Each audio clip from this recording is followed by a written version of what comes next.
Greetings, Minecrafters. I am Back in Black. This is the Back in Blocks channel. Today, I'm going to be expanding my iron farm. I'm going to build 3 obelisks on top of the existing flat iron farms to make a total of 8 iron farms, and then I'm going to network them all together into a single collection system that will go right up to my base. And why would I do this? Well, it's simple. Iron makes hoppers. Hoppers are the veins of my entire operation. Hoppers collect all the material from my automatic farms, and they move my materials all throughout my base. And I need tons of these things, especially in the iron farm, where I'm sick and tired of collecting all the materials by hand. I'm going to build an underground network to collect all that iron and bring it to the storage system. So let's get started, first showing you how I'm going to build this obelisk. By the way, I just downloaded Flashcam as an add-on to Minecraft, and I am absolutely loving it. Look at the cinematography here. I'm going to give you a drone shot right here. No more videos stuck in the first person. My cinematography skills are on the up and up. Hopefully my channel will be too. Okay, so this is the first obelisk I built. It contains 2 iron farms in the Java style. 5 or 6 villages below, they spawn an iron golem. The iron golem is pushed into a lava block where it gets cold. Iron and flowers are collected into the hopper system and then deposited into the chest at the base. I'm going to climb all the way up to the second one. It has to be 16 blocks away from the previous one, so that way the 2 iron farms don't create interference for each other and reduce their efficiency. And just for fun, I made a little access way to get to the top of the tower. It's my belief that any kind of farm that you create has to have some sort of aesthetic to it, and of course be grounded. And by grounded, I mean literally touching the ground. YouTube is filled with content creators designing these super efficient farms that have no architectural expression, and they're always up in the air. To me, that breaks the illusion of realism in this game. And I know what some of you might say, this is just a game, anybody can play how they want. So in that case, this is how I want to play. I want Minecraft structures that combine function with aesthetic. Enough of me rattling off. It's time for me to collect materials and get to building.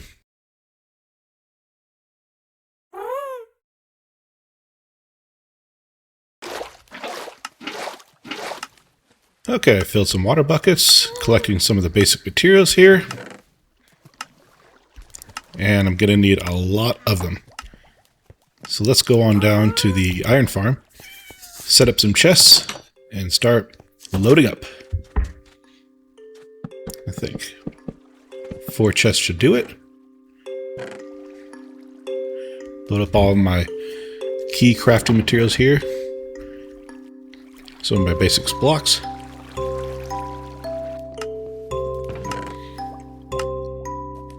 Since I'm at the stage of the game where I don't have an Elytra or shulker boxes, I'm going to have to make a couple of trips. And that's okay.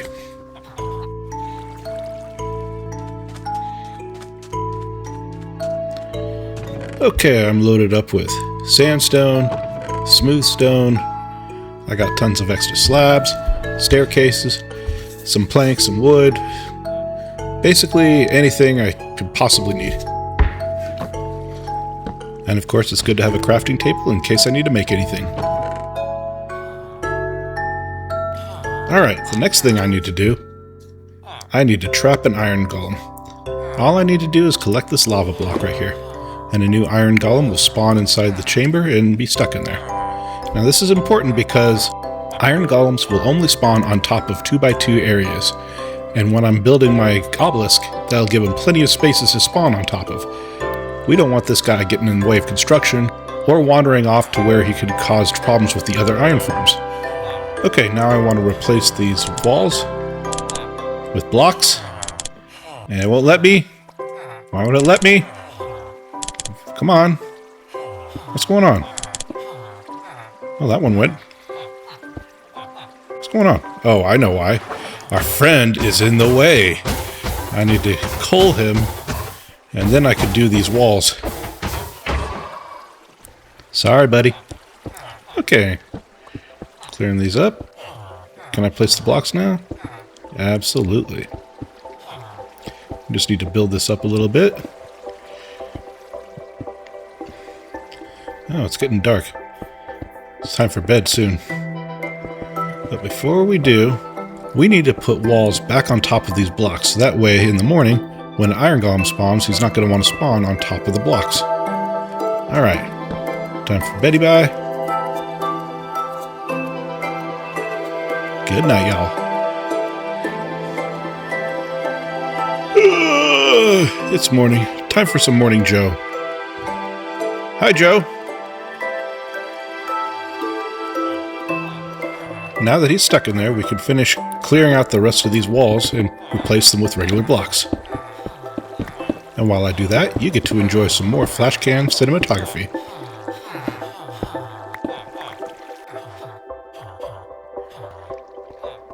Now that the base level iron farm is all fixed up, we can load up on materials and get to work building our obelisk. The base of the obelisk is 8 blocks by 8 blocks. And it climbs up into the air in increments of 8 blocks marked by the cut sandstone, making a ring all the way around. The obelisk is wide enough to allow for a staircase that spirals all the way to the top. And that's super helpful because it both makes it easier to build the obelisk and it gives us a convenient way to get up inside there if I have to do any kind of maintenance work. Okay, the bed chamber is complete. Now I need to get some villagers up there. And the simplest way to do that is to steal some from the iron farm below. To that, I'm going to build a little funnel. Make sure that when I let them out, the only place for them to go is up into the upper chamber. Now we'll go ahead and peek in on them. They're all sleeping. We need to steal 2 beds. And just like that, they're on their way to find some new beds, which are all the way up at the top of the obelisk. Let's just follow them to make sure that they get there safely. And off to bed. Now we gotta trap them in here. Use some glass so that way you can keep an eye on them. Alright. Now we gotta return the beds that we stole. We'll come back and feed these guys later. Next we'll go ahead and close this off. And then we'll delete this funnel.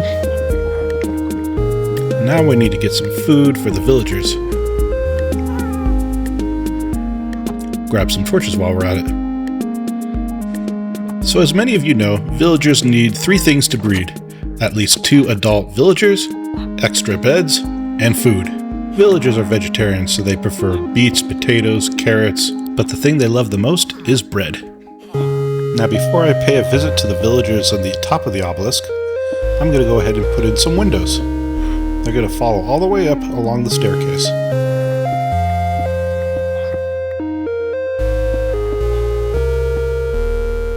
Hey you guys, you look like you're ready to start a family. Well, here you go, have some bread.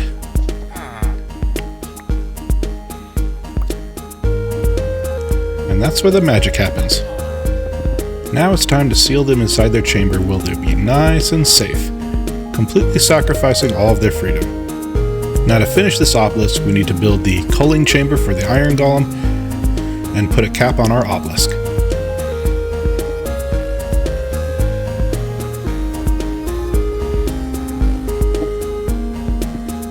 Alright, a few more blocks.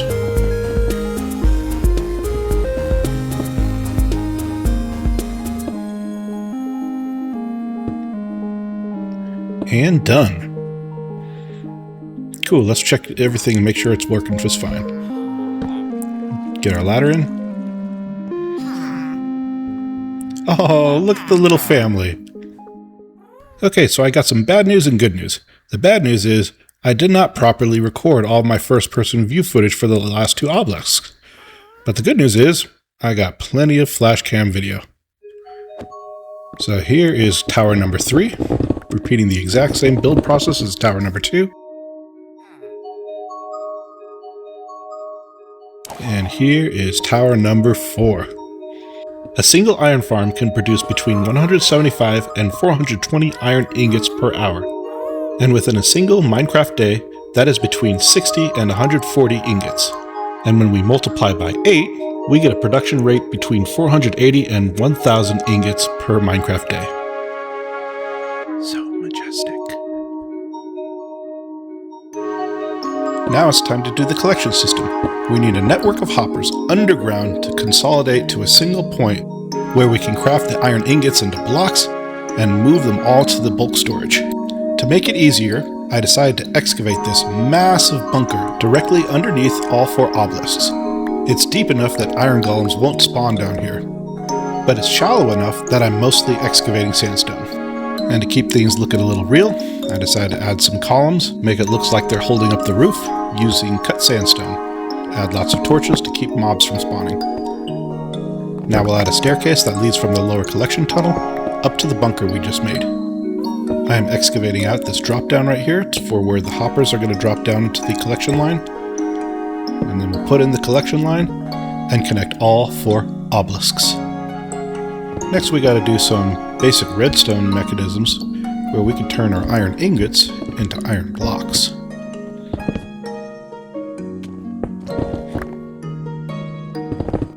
Now it is time for a tour of the entire system. Over to the right we have the collection from tower number 2, and over here is tower number 3. This one ahead of me is tower number 4, and back where we started, that's tower number 1. All the hopper lines converge on this single line right here, and right below the line is an item filter. As you can see, it's set for filtering iron. The iron flows down to this auto crafter right here, where I want it to be crafted into blocks.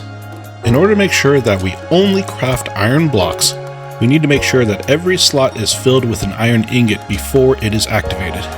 I chose to do this by stretching the signal of the comparator. Because redstone's signal degrades over distance, I stretched it out long enough that the comparator will only activate the repeater once it detects the right amount of ingots inside the crafter. And then the repeater activates that clock, and the clock sends a pulse signal into the crafter, crafting the ingots into blocks. The crafter then pushes the iron blocks into this hopper line, which rejoins the main line, where the blocks and flowers can continue on. The hopper line then flows down and joins the food collection line. That's where I get all my raw beef, chicken, lamb, and feathers. Over there is a filter that separates meat and feathers to go to food stores. And here's the water elevator that carries everything else up to the main storage. Both iron and flowers are set up on their own bulk line because I know I'm going to get tons of these. And here we have 64 and 36 blocks since we started this project. That's not bad. I'd love to see how many blocks I could get in a single Minecraft day. So I'm going to go out to the quarry and mine some cobblestone while we wait.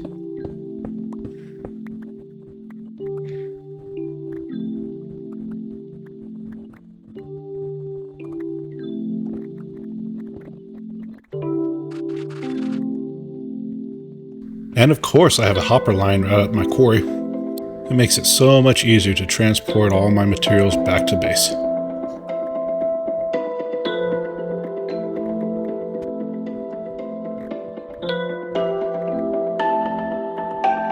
Well, it's bedtime, time to drop off the rest of my stuff and go to bed because I don't want to be out here when the angry mobs get out. But let's check our iron yield, see what we got. We only got 12 blocks? That ain't right. Okay, I've had this problem with my iron farms for a long time, but now I'm finally going to fix it. The problem is, sometimes the iron golems are spawning through the walls. Eventually the iron golem will go, but it takes longer than hitting the lava block. But sometimes the iron golems even escape this way, and then they start wandering around the other iron farms and they reduce my production. In some cases they escape from the top of the tower and fall hard, and I have to collect iron like this. This is no good. So here's how we're going to fix this. Iron golems could spawn in any 2x2 space, but their upper body is much wider than the lower body. That means if their feet spawn close to the smooth stone wall, their arms are going to go right through it, and then the water pushes them all the way in. So we're going to fix that by making sure that their feet cannot spawn close to the smooth stone wall. We're going to do that by placing down this sandstone wall. And remember, iron golems can't spawn on top of these. We don't need to do the other walls because the water will be pushing the iron golem away from them. Now we need to expand our hopper collection system, so that way iron doesn't get stuck along the sandstone wall. Next we'll return our water. place some signs to box in the lava block. Oh, hey, buddy. Well, so far so good. Maybe it's working. Okay, now we need to drop in some lava here. And here we go. Bye, buddy. Now let's just sit here and watch it for a little while, make sure everything works properly. You see that? He wanted to spawn into the wall, but the lower sandstone wall kept him from doing that. The lava block is not as efficient as before, but that's okay now that the iron golems are spawning correctly. So I went through and reconfigured all the iron farms to work just like that. All the iron farms seem to be working smoothly and I'm not seeing golems dropping out. I went ahead and cleared out iron blocks from the bottom of my iron collector, and then AFK'd for a full Minecraft day. And these are the results. 30 blocks in one day. That's not bad, I guess. I really can't complain. That's 270 ingots every Minecraft day. The more time I spend here, the more iron I get.